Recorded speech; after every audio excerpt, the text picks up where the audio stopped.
ಇವತ್ತು ನಾನು ನಿಮ್ಮನ್ನ ನಮ್ಮೂರು ದಂಡಮ್ಮನ ಜಾತ್ರೆ ಕರ್ಕೊಂಡು ಹೋಗ್ತಾಯಿದ್ದೀನಿ. ಬನ್ನಿ ಆ ಜಾತ್ರೆ ಹೇಗೆ ನಡೆಯುತ್ತೆ ಅಂತ ನೋಡ್ಕೊಂಡು ಬರೋಣ. ತುಂಬ ಚೆನ್ನಾಗಿ ನಡೆಯುತ್ತೆ, ಯಾಕಂದರೆ ತುಂಬ ವರ್ಷಗಳ ನಂತರ ಜಾತ್ರೆ ನಡೆದಿರೋದು. ಹಾಗೆ ಇನ್ನೊಂದು ಮಾತು ಹೇಳೋದು ಮರ್ತ್ಬಿಟ್ಟೆ, ನಮ್ಮ ಚಾನಲ್ನ ಯಾರಾದರೂ ಸಬ್ಸ್ಕ್ರೈಬ್ ಆಗಿಲ್ಲ ಅಂದರೆ ಹೊಸ ವ್ಯೂವರ್ಸು ಸಬ್ಸ್ಕ್ರೈಬ್ ಮಾಡ್ಕೊಳ್ಳಿ. ಓಕೆ, ಬನ್ನಿ ಹೋಗೋಣ.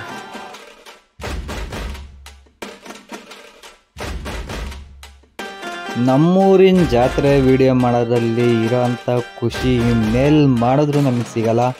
ಅದರಿಂದ ನಮ್ಮೂರಿನ ಜಾತ್ರೆ ನಾನು ವಿಡಿಯೋ ಮಾಡಿದ್ದೀನಿ.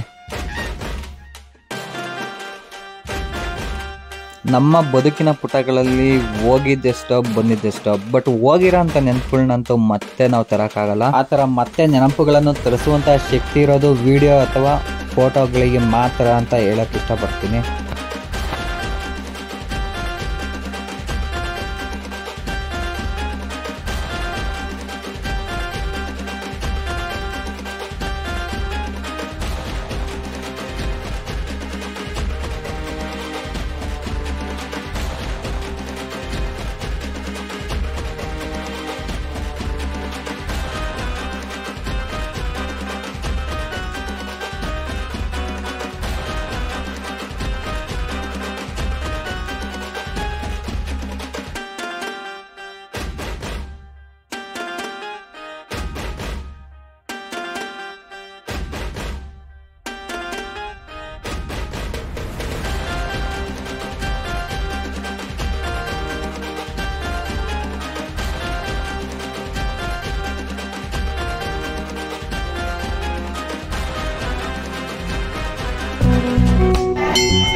ಆ್ಯಕ್ಚುಲಿ ಹೇಳಬೇಕು ಅಂದರೆ ದೇವರು ಮಡ್ಲಕ್ಕಿಗೆ ಬಂದಾಗ ಮಾಡಿರ್ತಕ್ಕಂಥ ವಿಡಿಯೋ ಮತ್ತೆ ಇದನ್ನು ಸಪ್ರೇಟ್ ಏನು ಹಾಕೋದು ಅಂತ ಹೇಳಿ ಜಾತ್ರೆದಕ್ಕೆ ಸೇರಿಸಿದ್ದೀನಿ ನೋಡಿ.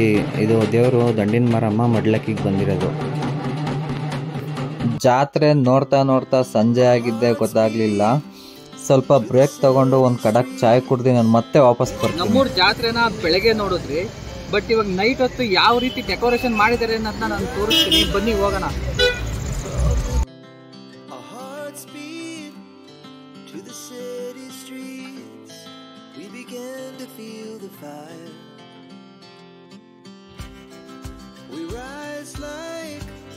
Tall buildings as the chemicals they take us higher. The night's young and it's just begun as she puts her hand in mine. We wanna chase the night, wanna dance to the light, pull stars from the sky, just two hearts. ಈ ಜಾತ್ರೆ ನೋಡ್ತಾ ನೋಡ್ತಾ ಒಂದು ಹೇಳಕ್ಕೆ ಇಷ್ಟಪಡ್ತೀನಿ. ಬದುಕು ಕಲಿಸಿದಷ್ಟು ಪಾಠನ ಯಾವ ಯೂನಿವರ್ಸಿಟಿನೂ ಕೂಡ ಕಲಿಸೋಕ್ಕಾಗಲ್ಲ ಅಂತ ಅನಿಸುತ್ತೆ.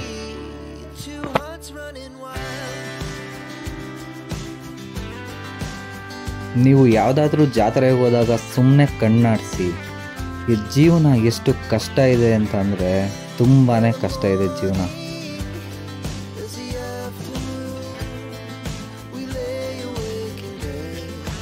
ಜಾತ್ರೆ ಅಂತ ಅಂದಮೇಲೆ ಎಲ್ಲ ತರಹದ ಜನರು ಬಂದೇ ಇರ್ತಾರೆ. ತುಂಬ ಶ್ರೀಮಂತರು ಕೂಡ ಬಂದಿರ್ತಾರೆ, ತುಂಬ ಬಡವರು ಹಾಗೂ ಮಧ್ಯಮ ವರ್ಗದವರು ಎಲ್ಲರೂ ಕೂಡ ಬಂದಿರ್ತಾರೆ. ಅವ್ರಿಗೆಲ್ಲ ಹೇಳೋದು ಒಂದೇ ಮಾತು, ಹಣ ಎಷ್ಟಿದ್ದಾರೇನಂತೆ, ಋಣವಿದ್ದಷ್ಟೇ ಜೀವನ. ಹಾಗೆ ಪ್ರತಿಯೊಬ್ಬ ಮನುಷ್ಯನಿಗೂ ಕೂಡ ಕಷ್ಟ ಆಗಲಿ ಸುಖ ಆಗಲಿ ಬಂದೇ ಬರುತ್ತೆ. ಅದು ಹೇಗೆ ಬರಲಿ ನಾವು ಸ್ವೀಕರಿಸ್ತೀವಿ ಅನ್ನೋ ಧೈರ್ಯ ನಮ್ಮಲ್ಲಿದ್ದರೆ ಅಷ್ಟೇ ಸಾಕು. ಹೀಗೆ ಹೇಳ್ತಾ ಈ ವಿಡಿಯೋನ ಇಲ್ಲಿಗೆ ಮುಕ್ತಾಯ ಮಾಡ್ತಾ ಇದ್ದೀನಿ. ಹಾಗೆ ನಾನು ನಿಮಗೆ ಮುಂದಿನ ವಿಡಿಯೋದಲ್ಲಿ ಸಿಗ್ತೀನಿ. ಓಕೆ.